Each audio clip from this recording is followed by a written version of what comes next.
Welcome to the second episode. Last time we modeled this beauty, okay? And actually, this beauty for you.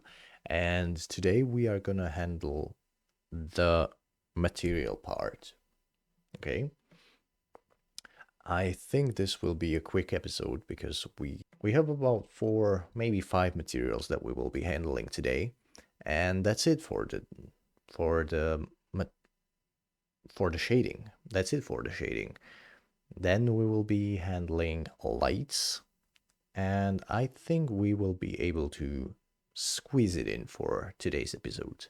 So without further ado, let's create a quick material. But first, before we start, we need something, again, as a reference, for example, to see what kind of material we will be doing. Last time I showed you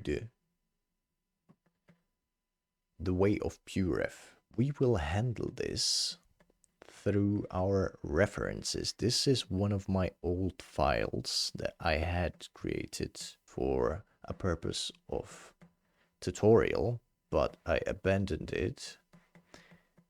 But I think we have some sort of yes here, right there.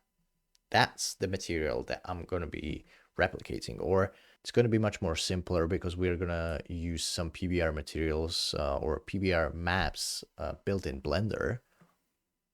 So it's probably not going to have these nice smudges, in the corners and these, but it doesn't matter. Okay, for our purposes, this is just fine. I mean, the one that we are going to be doing is just fine. It's really easy. It's really quick. Okay, so we will have, and actually no, I don't want this. I want this, that, and that. Thank you. I'll be using shader editor. Wait, why is it not working? Oh, yes. Yes, it is working now. Perfect. So before we start making the materials, we will have to have an environment in which we will be doing the material, right? So what I like to do is that I like to create a plane, but on the ground level, which means in my situation means pressing Shift and S. So it's in the, no, sorry, it's this one. So it's in the world origin. Now we do this, we press Shift and A, and we create a plane.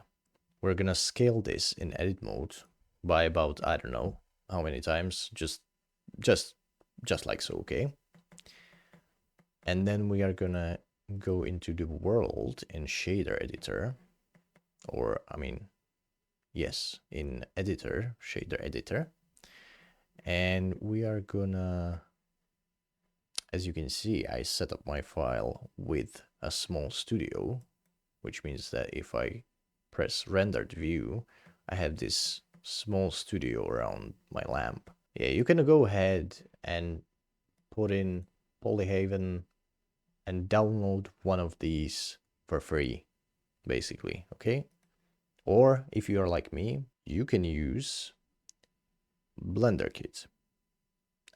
I'm not gonna show you, just look some tutorial about Blender Kit, how to set it up, how to download it, how to, import it and install it in Blender. It's a must-have add-on for Blender. And so with this one, we can start creating the material. We can go back into the object here in this top, slider. And you can actually click on new material. Now, you probably have to scroll up, so you can zoom out on the material and you can see what you are creating. I'm gonna do it something like this. And I can see that this is somewhat shiny, somewhat not material. I want this to be black, right? So what I'm gonna do is click on this and I'm gonna slide it all the way down to the black. Now we want our material to be metallic. So we slide it all the way to 1.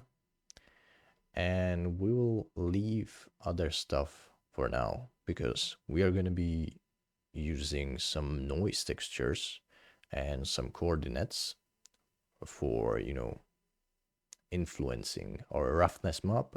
Okay, so we're going to click on Shift A, okay, and search in or just bring in noise texture, okay? Once you have done that, you are gonna click on this and you're gonna click on Ctrl+T. If this is not popping up, you will have to go to Edit, Preferences, and in Add-ons, you're gonna put in Node Wrangler and you're gonna check this box, okay? This Node Wrangler is what made this possible, basically. Once you have done that, you're gonna put it aside because we are gonna need a couple more things like color ramp. Again, Shift+A and just type in color ramp, okay? We're gonna use the color ramp to influence the roughness. So you can go ahead and pop it in. And as you can see, this doesn't look good, right? And right now, we're gonna leave it like that because we also want to add a normal map. But here's the deal. This is not a normal map. This is a converter for the normal map, but this doesn't work like it is supposed to. If you connect it, you know, this is the map that you can see. You can see it, you can view it by pressing Ctrl and Shift and then clicking on one of these. If you click it twice, it's gonna jump between the outputs. As many outputs as you have, you can just so as you can see, this is the map that's been fed into this node, but this is not what we really want. We want something better. Okay, so we are gonna create a bump node instead. And we are gonna put this into height. Okay, now this is much more suitable. It doesn't look good yet, but it will in the matter of minutes. So we're gonna delete that. You can delete it either by pressing delete or X. And we are gonna put these numbers on 0.0002 and the same here. We are gonna start with that. We are also going to put this into the object, as a vector, and we're gonna scale this by 500 times, for example. We're gonna view this by pressing Ctrl and Shift and clicking on the noise texture.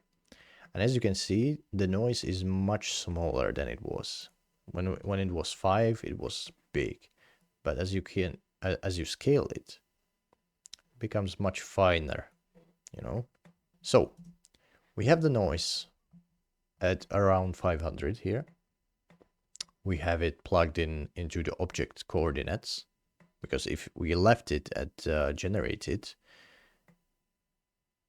actually generated is good as well, but UVs aren't, I love the object coordinate system because it just looks at the object and just scales it.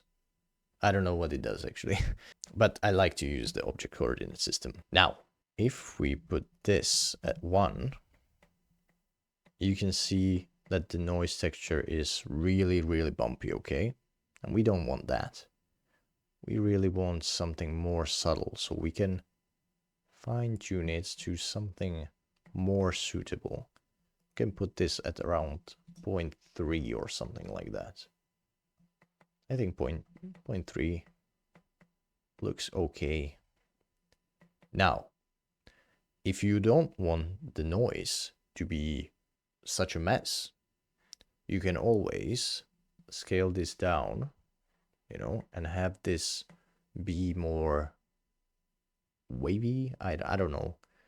It's without the detail, okay? Everything looks uniform. Every single bump looks like the other, okay? If you add in detail, you can see that the noise becomes much more noisy. But I leave it at 2. So I have some small bumps and some big ones. If you also increase distortion, you get these pretty cool wavy patterns, but we don't want that for now. So we leave it at 0. Now, if you want the bumps to be much more bumpy and, you know, like a dots, you can also add Voronoi texture, and you can use that as your main source. You know, it looks like somebody was hammering the surface, you know. I like this a lot and I use it very often, but in this case I don't think I will use that. I like this instead for the lamp because it looks like somebody just, you know, sprayed across the surface. And from this point on, we're gonna attach the bump node into the principal BSDF in the normal socket. And if you press Ctrl Shift and click on principals, you can see that we have a pretty decent looking texture, you know. Now, it was good before. As I'm looking at it right now, the normal is still pretty strong. So we're going to fine tune it and we're going to put it to something like 0.1. Maybe the strength is not the worst thing, but maybe the scale, if we increase it to something like 2000, yeah, I like this much more. Maybe the distance, we're gonna put this into 1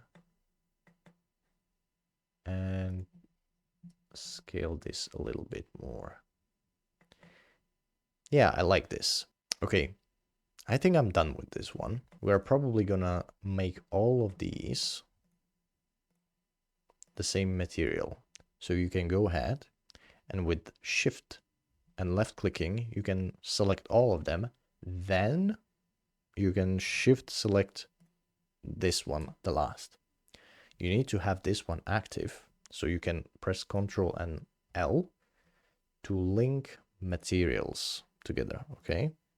And now you can see all of them have the same material, you know, and if you did a good job with the scale, all of the little bumps should be the same all across the whole model. And I think we did, because this looks good. If we didn't, though, if by any chance we did something like this, okay, where we have the same thing basically. Oh, damn. I accidentally pressed F instead of G,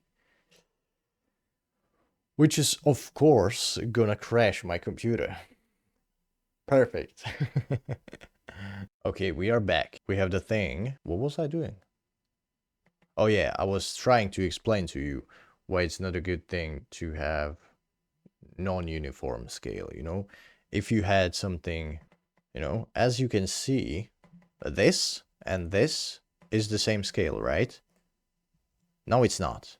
It's 1,000 times bigger, but it's smaller in edit mode, which means that you don't see any bumps here. You can see the bumps here, but you cannot see them here because they are big. They are so big that this one is probably, you know, this one, for example.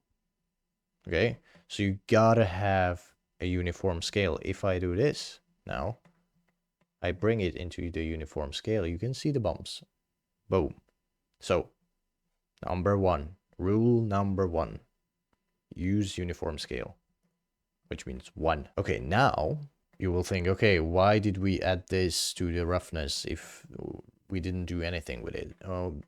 That's because we might want to, you know, fine tune it better. We might want to have this much more shinier, so we just slide this a little bit to the right, or maybe not. Maybe we don't want to have any spot shiny like that. Maybe we want to have it like this, and we actually don't want to have anything 100% rough. We want something like this, for example.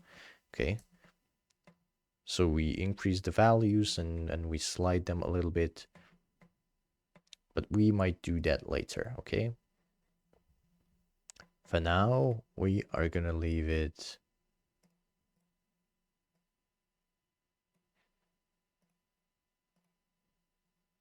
probably. I'm gonna set this interpolation to ease, and I'm gonna do something like this for now. Right, that's one material. Okay, that's the basic material for everything basically.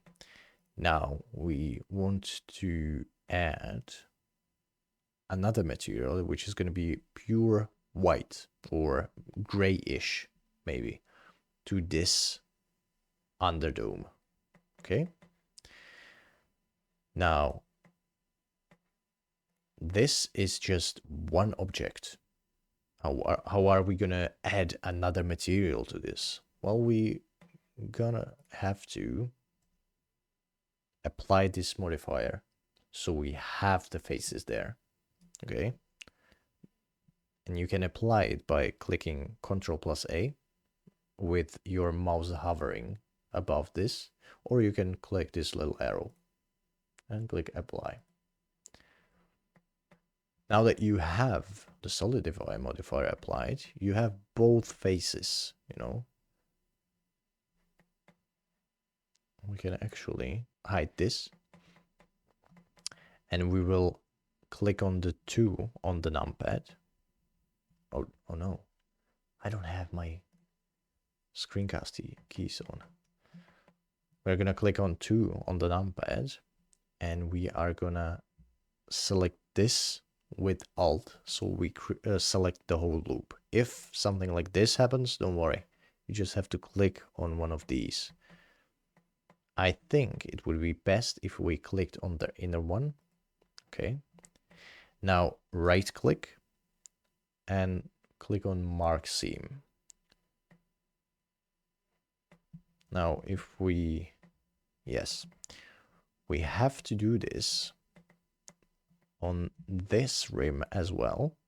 You know, you have to click on number 2, Alt, select this, so we select the whole loop, and now click on mark seam. Okay, also you want to click on this and do the same thing. Now, why did we do that? Because we actually need 2 more materials, one emissive for this and one reflective for this. Okay, now we're gonna click on number 3 on the numpad, and we are gonna hover on one of these faces, and we are gonna click on L, which is gonna select the faces, all the faces that are connected, and it's gonna stop at this seam. Now we're gonna click on material, and we're gonna click on add material slot. Okay, and into this slot we assign this material, and we also click on new.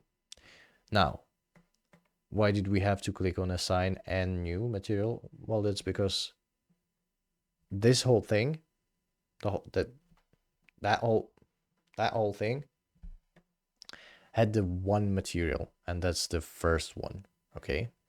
If we want to add more materials, we have to create slots for them and then assign them to each slot or each face, basically. Now that we created the material, we can go back and rename this to black metal, for example, and this to white metal. Now, Blender by itself will never put this all the way up to white, but for this purpose we want to slide it a little bit more. You don't want to slide it all the way because it's unnatural, but you want to slide it a little bit more. Also, you want to put roughness somewhere around 0.2. Okay. Now we are gonna click on this face and we are gonna hover on top of it and click L again. Now again, new material, assign, and new material. And it's gonna be called emissive. Now, we have principled BSDF, but we don't want this material to be principled, okay? We want it to be Shift A, emissive, boom. And what it's gonna do is that it's gonna emit,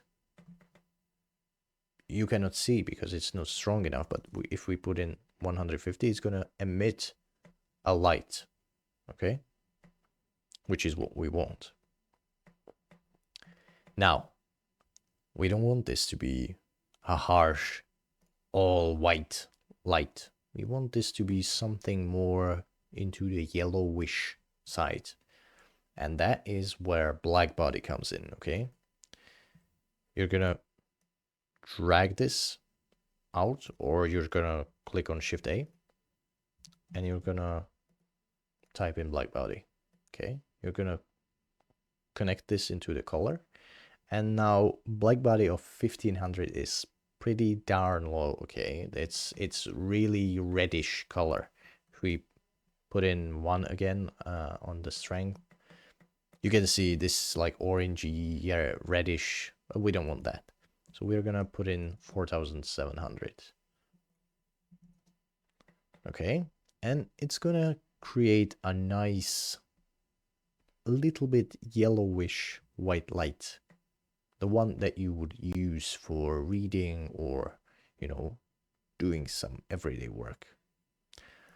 Something like 6700 or even 8000 is more on the blue side, you know, and you don't want that for everyday stuff. You want that for, I don't know, medical stuff, for example.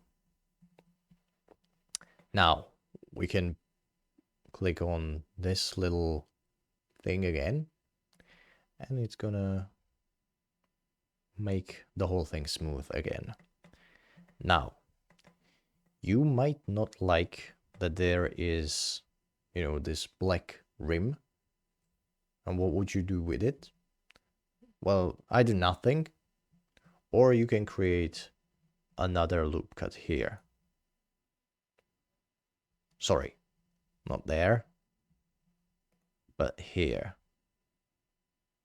Okay? If you create another loop cut, it's gonna, and you slide it all the way down, the black rim is gonna disappear. But there you go. This is your lamp, basically. And I'm gonna show you in the next episode how are we gonna be animating this. Because we'll have to set it up a little bit, okay? It cannot stay like this, just like that. So in the next episode, we are gonna be basically rigging this or putting this together. It's just a simple stuff like, you know, parenting things together. Don't be worried. It's just a few clicks. And then we are going to be actually animating it and animating the materials and so on and so on. Okay, thank you for watching this episode, and I will see you in the next one. Bye bye.